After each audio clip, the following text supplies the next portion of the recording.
hubo un pequeño problema técnico, pero no importa. Vamos a dar entonces comienzo con este diálogo sobre violencia, literatura, arte y frontera. Bueno, tengo el inmenso gusto de estar aquí en esta mesa con Sergio González Rodríguez y con Sandra Lorenzano. Entonces, bueno, antes de cederles la palabra, voy a presentar, aunque en realidad no necesitan presentación, voy a presentar a nuestros ponentes. Iniciaremos con Sergio González Rodríguez, quien estudió Letras Modernas en la Facultad de Filosofía y Letras de la UNAM, es narrador y ensayista, ha sido músico de rock, editor de libros y suplementos culturales y profesor en estudios de posgrado. Desde 1993 es consejero editorial y columnista del diario Reforma y del suplemento cultural El Ángel. En 1992 fue premio Anagrama de Ensayo, este año también, con Campo de Guerra. En 2002 publicó su investigación sobre violencia y los asesinatos contra mujeres en la frontera norte, titulado Huesos en el desierto, y que también fue seguido, de hecho es una trilogía sobre la violencia en el país, con El hombre sin cabeza en el 2009 y justamente con Campo de Guerra, que fue premio Anagrama de Ensayo este año. Pues Sergio, muchísimas gracias por acompañarnos, bienvenido, y pues te dejamos con el micrófono. No, pues yo estoy feliz. Muchísimas gracias de estar aquí con ustedes, les agradezco su presencia y desde luego a Mónica y a Sandra la compañía para conversar con ustedes de un tema que por alguna proclividad del país y en las épocas contemporáneas ya tiene mucho que ver con nuestra vida inmediata. La frontera, que era un confín lejano desde la capital del país, se fue convirtiendo poco a poco en un concepto que nos abarca y nos compete, de tal modo que voy a tratar de explicar un poco la génesis, por qué la frontera es tan importante para nosotros ahora. Me voy a permitir, desde luego, sintetizar una breve historia personal mía respecto de la frontera. Mis primeras aproximaciones a la frontera, y fundamentalmente para mí la frontera era la frontera norte del país, desde que era yo niño, porque mi padre, que era agricultor y comerciante en frutas y legumbres en el Bajío, en Guanajuato, fundamentalmente en la ciudad de Celaya, perteneció a una generación que son los que construyeron pues toda esta modernidad que ahora vemos en el siglo XX. Mi padre fue un empresario que le gustaba mucho transitar al país en carreteras, llegó a tener camiones de transporte, a veces los manejaba, y no en su coche particular, hacía viajes de la Ciudad de México a la frontera norte, por el lado de Ciudad Juárez, para pasar al Paso, Texas.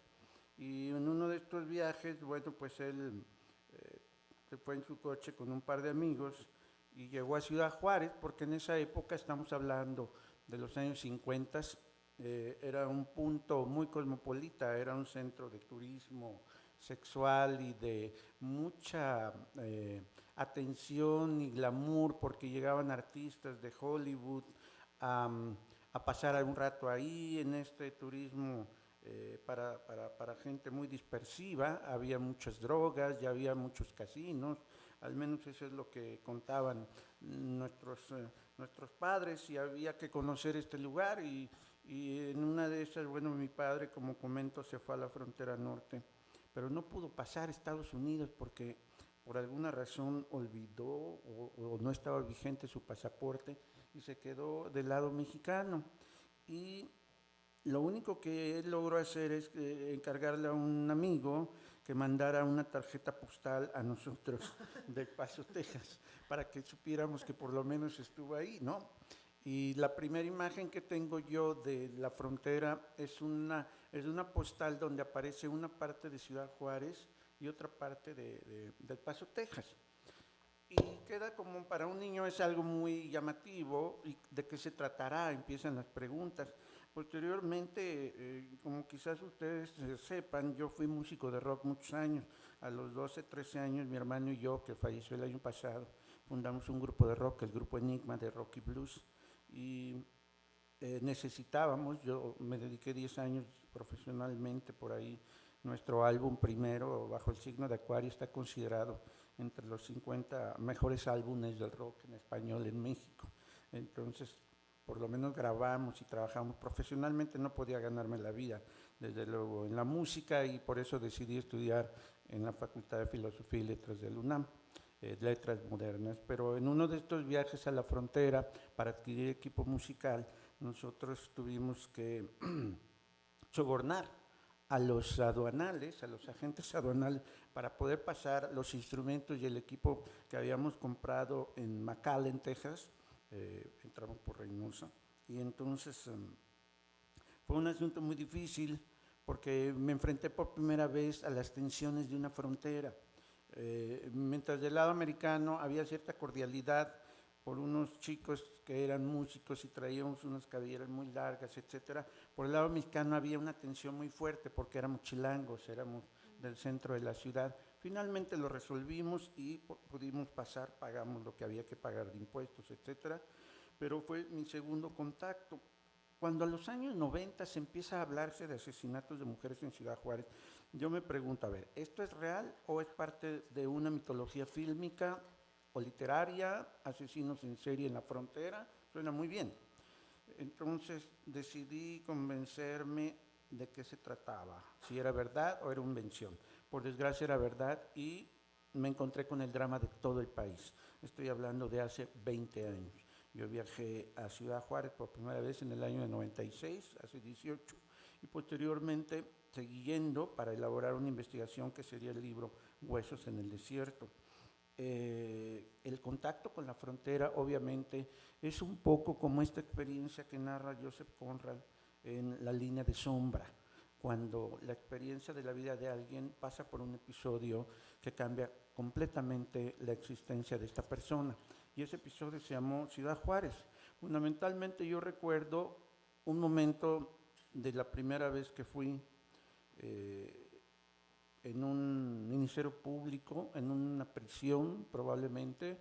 Ahora se me mezcla un poco en la memoria esto, donde una muchacha de 14 años se acerca con su mamá y me dice, ¿le puedo decir algo? Porque necesito informarle de algo que me pasó a mí. Le dije, desde luego, es usted periodista, viene de México DF, qué bueno, porque quiero contarle algo, y mi mamá también. Y la muchacha empieza a narrar cómo un comandante de la policía la había tomado del cabello, 14 años, imagínense, y la había aventado contra un muro y la había amenazado. Le dice, tú tienes que declarar lo que yo te estoy diciendo, tienes que culpar al egipcio Sharif de que ha cometido esos crímenes, tú vas a decir lo que yo te diga. Y la muchacha estaba asustada, no sé, la han de haber levantado en la calle o quizás estaba en algún crucero, no sé. La idea es que me llamó mucho la atención, y desde ese momento empecé a entrar en el punto de vista de la víctima. ¿Qué pasaba con esas personas desvalidas en una frontera allá, donde las policías corruptas manejaban a su arbitrio la vida de las personas? Yo entonces empecé a investigar, y de ahí con el tiempo saldría el libro Huesos en el Desierto. Desde luego que hubo asesinatos contra mujeres en Ciudad Juárez, desde luego que nunca fueron investigados, desde luego que hubo asesinatos en serie. Incluso el especialista del FBI, Robert Ressler, el que inventó el término asesino en serie y asesinato en serie, fue a Ciudad Juárez y diagnosticó que había por lo menos 2 o 3 bandas de asesinos en serie que tenían el rasgo adicional, el modus operandi de salir por las noches en días de juerga a levantar chicas en la calle, en las carreteras, donde circulaban solas después de salir del trabajo, o levantarlas en el centro de Ciudad Juárez y después someterlas a todo tipo de abusos sexuales, tortura y desde luego asesinato, generalmente por asfixia y estrangulamiento. Les quebraban el cuello. mientras ellos las violaban. Este modus operandi fue sumamente estudiado por criminólogos de la Ciudad de México y de otras partes del mundo, y consta en actas y consta la información. Mi libro se trató solamente de un registro de voces, testimonios, documentos, y lo menciono porque ahora se habla de que eso ya no existió, que es una invención de periodistas como yo, que es una invención de novelistas como Roberto Bolaño. Acabo de escuchar propuestas académicas, a saber de ellas, donde se tilda a Roberto Bolaño de haber inventado el mito de Ciudad Juárez. Esto me angustia mucho y me preocupa, porque se tiende a olvidar que las cosas son al revés. Si Roberto Bolaño escribió sobre eso es porque había un fundamento en esa frontera para escribir contra la violencia de las mujeres, hacia las mujeres, contra la violencia definitivamente misógina en toda la sociedad. Y con el tiempo, bueno, parece ser que la gente prefiere allá y en muchas otras partes pensar que esto fue una invención nuestra, cuando son hechos atroces. Desde ese momento empecé a ver en la degradación institucional, la corrupción, la ineficacia, el reino del narcotráfico, en connivencia con gente de poder político y económico, con funcionarios, con policías, que estamos atestiguando desde esa época una degradación institucional muy profunda en el país, porque en algún momento las autoridades locales fueron trascendidas y entró la autoridad del Estado y después la autoridad federal, y en ningún caso se investigó a fondo estos asesinatos, todavía están impunes. Por desgracia, la máquina de aniquilación, de exterminio contra las mujeres, la máquina de guerra, empezó también a fincarse allá. Tengo un libro que se llama The Femicide Machine, publicado en Estados Unidos por el sello Semiotext, que analiza esta vinculación entre la máquina misógina o feminicida y la máquina de guerra, que es lo que hemos estado viendo en los últimos años.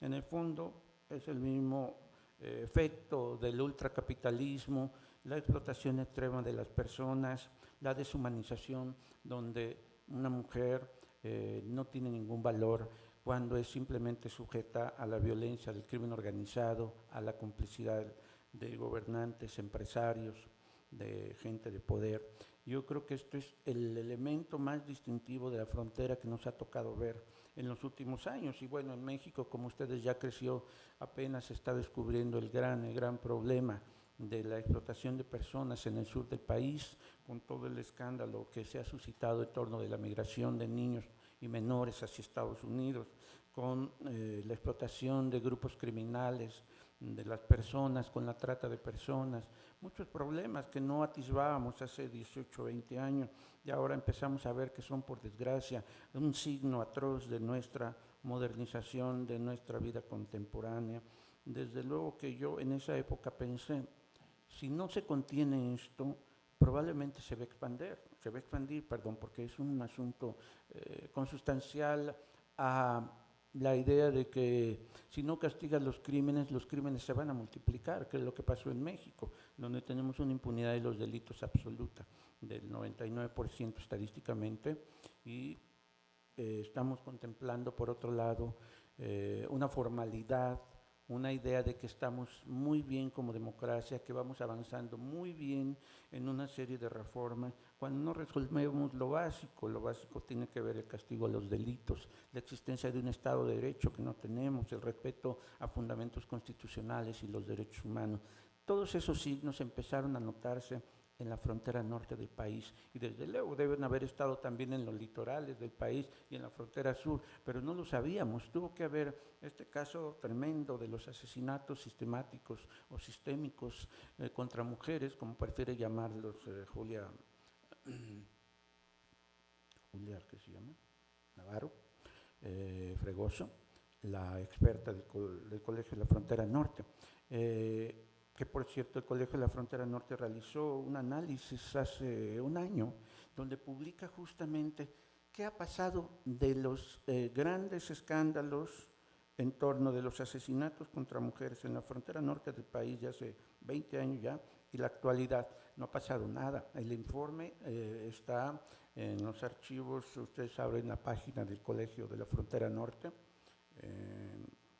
y van a encontrar este documento estremecedor de cómo siguen desapareciendo niñas y mujeres, pero ya no es noticia, ya nadie parece importarle, y cómo no se castigaron los crímenes, cómo persiste el gran problema, mientras la versión oficial nos dice nunca existió, no hay nada, es escándalo que inventaron periodistas, y hay un plan para limpiar la imagen de Ciudad Juárez pagado por empresarios que desgraciadamente participan de una idea lamentable sobre estos asuntos. Jean Baudrillard lo clarificó en algún momento, lo clarificó, lo esclareció, quiero decir, cuando dijo, negar el exterminio es parte del exterminio, en este caso negar el feminicidio es parte del feminicidio.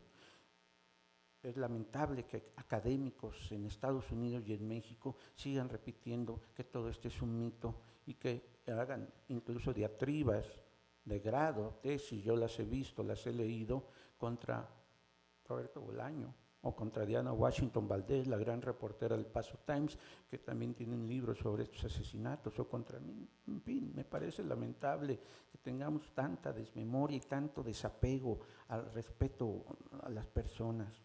Desgraciadamente también, bueno, pues el país se fronterizó, como yo alertaba, es muy difícil el papel de anunciar cosas que van a suceder y nadie le cree a uno, ¿no? Entonces hay que persistir, es la única lección que le queda a uno. Alertábamos sobre el drama que vendría si no se castigaban estos crímenes. Desgraciadamente se descubrió que el país estaba lleno de violencia contra mujeres. Recientemente se publicó una gran investigación de Humberto Paget, un compañero, amigo, periodista, donde nos habla de las muertas de Estado, se refiere a las muertas de Estado de México. Es un volumen de casi 500 páginas donde ustedes pueden observar la gravedad del problema de la violencia, los asesinatos, los modus operandi que se repiten, y nadie castiga a estos criminales. Desde luego tiene que ver el crimen organizado, pero también la complicidad de las autoridades que no castigan esto. Esa es la medida de las fronteras. Cuando hablamos de frontera, violencia y literatura, tenemos que comprenderlo en el trayecto que ha tenido este país en sus degradaciones institucionales. Afortunadamente, la literatura y en muchos casos el periodismo han sido el único registro que nos va quedando de una desmemoria. Me imagino que por parte de la gente que vive allá hay un rechazo a verse identificado con este tipo de asuntos. Es natural, es una autodefensa simbólica o psicológica, pero yo creo que sería más importante que enfrentáramos todos, porque tampoco es un asunto que les pertenezca exclusivamente a ellos. La corrupción institucional llega a todas partes y por lo tanto nos compete a todos. En esta medida, yo creo que cuando se fronteriza el país, también nosotros estamos implicados y somos solidarios con lo que han padecido en las fronteras, tremenda violencia, con la guerra del narcotráfico de Calderón en Ciudad Juárez y en otras partes. Cuando llegan fuerzas armadas y no respetan derechos humanos de las personas que habitan ahí, esto es terrible. Yo creo que aquí cuando hablamos de frontera, y eso lo ha hecho mejor la literatura y el periodismo en segundo grado que las instituciones, han comprendido el concepto de implicación que tiene toda frontera. Una frontera implica, como describía Andrés Ortiz Océs, el gran filósofo de la Universidad del Deusto, en el País Vasco, la frontera es implicación, nos lleva a vincularnos con otros y a tener una responsabilidad compartida sobre aquello que se experimenta o se vive. Por eso la literatura en México ha tenido extraordinarias representaciones de lo que es esta experiencia radical de la frontera. Hay muchos autores que han tratado no solamente el tema estricto de la frontera, sino lo que tiene que ver con la violencia que se desató en esta zona crepuscular que denominamos frontera. Cuando todo el país se ha fronterizado, han surgido muchas propuestas, desde la poesía hasta la narrativa, y de la narrativa al cuento, el teatro, etcétera, el cine. Tenemos extraordinarias películas como Eli, vinculadas a la experiencia de la violencia. Yo creo que cuando hablamos de frontera estamos tocando el límite de nosotros mismos como país, como historia, como sociedad, y es ahí por lo que tiene de importante. Por eso es necesario recurrir a estos autores que han dejado estos testimonios. Próximamente se publicará un libro que antologó Lolita Bosch, donde hay 46 voces donde nos hablan estas voces de lo que es la experiencia de la violencia, esto que yo denomino genéricamente fronterización del país. Hay muchos autores, desde Yuri Herrera, Carmen Boullosa, Feli Dávalos como narrador, Juan Carlos Bautista, Feli Dávalos como poeta, Juan Carlos Bautista como poeta, pero también tenemos a Eduardo Antonio Parra, desde luego en su momento a Daniel Sada, ya fallecido, el propio Juan Villoro ha escrito sobre esto. Tenemos los mejores escritores de México dejando constancia de algo. Esto es lo que nos enaltece también como sociedad, que hemos tenido una respuesta cultural muy alta. La mayor resistencia y crítica a todos estos fenómenos adversos han venido justamente de la literatura, del arte, del cine. Yo creo que esto nos gratifica de alguna manera dentro de esta tragedia. Por eso yo quería venir a compartir estas reflexiones aquí con Sandra y con Mónica, porque creo que el tema abre muchas cosas. No hay que pensar que estos temas nos llevan a lo mismo, a los escenarios oscuros o los escenarios depresivos o a la falta de posibilidades. Yo creo al contrario, reconociendo la adversidad se puede trascender la adversidad, pero es necesario tener conciencia, conocer la verdad es lo que nos va a sacar adelante. Yo de veras les agradezco mucho la invitación para compartir estas reflexiones. Muchas gracias.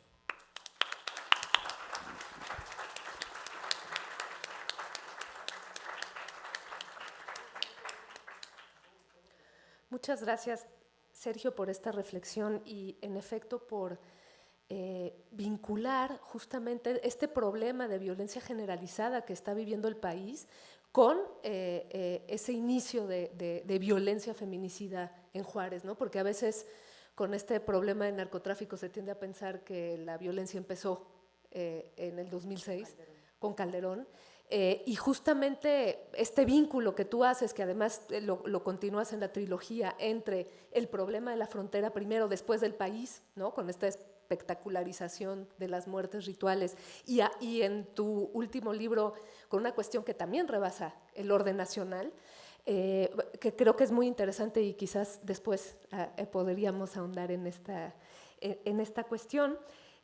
Bueno, ahora quiero cederle la palabra a Sandra Lorenzano, quien es poeta, narradora y ensayista argenmex, doctora en letras por la UNAM, se especializa en arte y literatura latinoamericanos, tema sobre el cual ha publicado numerosos artículos en diversos libros y revistas. Durante más de 10 años fue miembro del SNI y actualmente es miembro del Sistema Nacional de Creadores.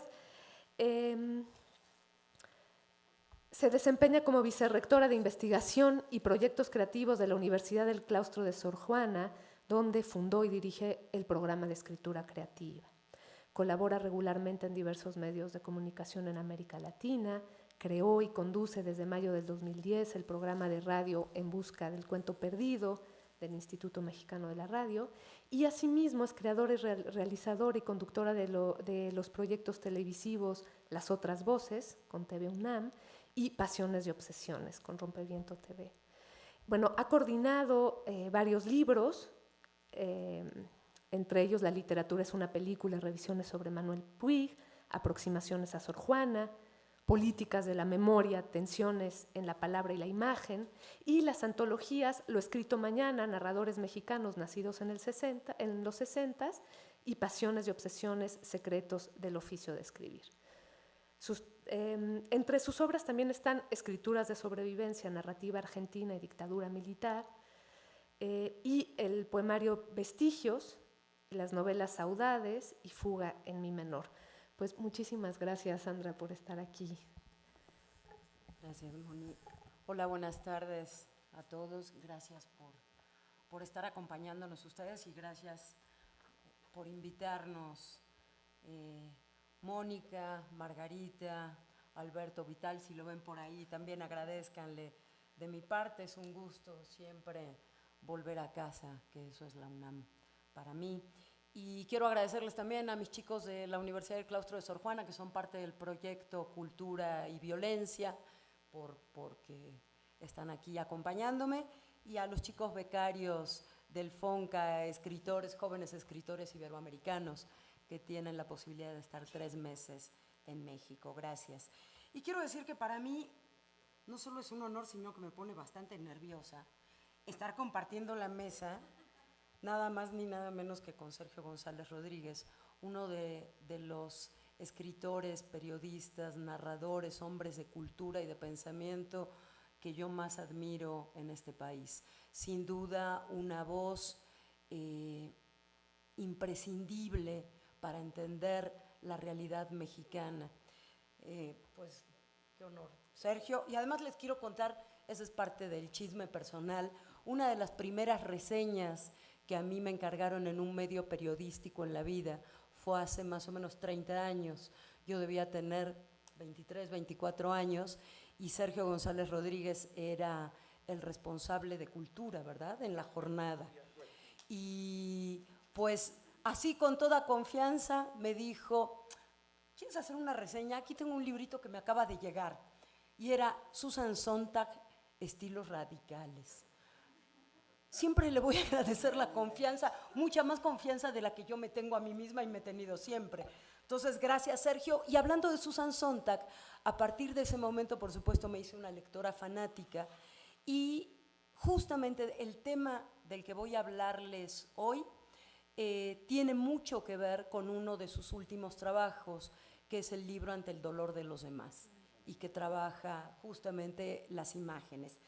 Yo quiero aclarar algo antes de empezar, porque como la mesa decía algo de fronteras, no me queda muy claro qué de las fronteras pensaban que yo iba a decir, y sí quiero decir que he trabajado bastante sobre la frontera norte, no desde la perspectiva que lo hace Sergio, sino desde el arte y la literatura, especialmente sobre el arte de Tijuana.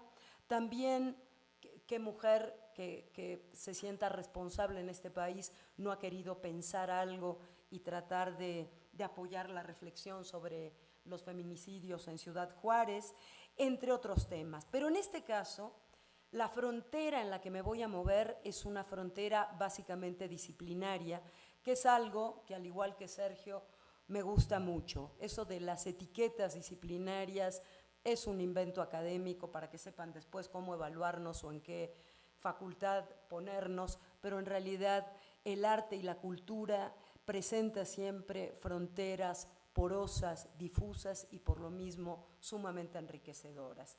Quiero empezar con 2 epígrafes. Uno es de Milán Kundera y dice: la lucha del hombre contra el poder es la lucha de la memoria contra el olvido. Y el segundo es de Pilar Calveiro, una politóloga especialista en el tema de memoria, profesora de la Facultad de Ciencias Políticas y Sociales de la UNAM y de la Benemérita Universidad Autónoma de Puebla, que en un trabajo sobre los campos de concentración de la dictadura argentina dice: la memoria